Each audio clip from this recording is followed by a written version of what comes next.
ఇదిగోండి మనము kitchen compost అంతా తీసేసాం కదా, తీసేసిన కిచెన్ కంపోస్ట్ అంతా ఫస్ట్ కింద కంపోస్ట్ వేసేసుకుందాము, తర్వాత పైనుండి మట్టి వేసేసుకుందాము.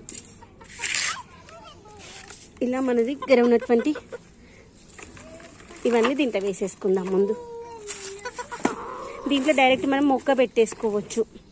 అయితే కనకాంబరాల మొక్క కానీ పాలకూర కానీ ఏదైనా పెట్టేసుకున్నాం అనుకోండి, మంచి గ్రో అవుతుంది. ఈ కుండీని తీసేసి మరి ఇంకొక కుండీలో పెట్టేసుకోవాలి. అప్పుడు దీంట్లో వచ్చేటువంటి లూజర్స్ కింద మొక్కకి యూజ్ అవుతాయి.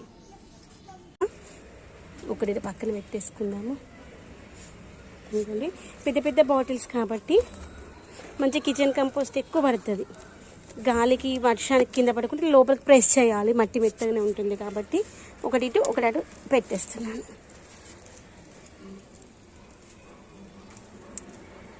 ఇలా కొంచెం లోపలికి పోయేలాగా ఉండాలి.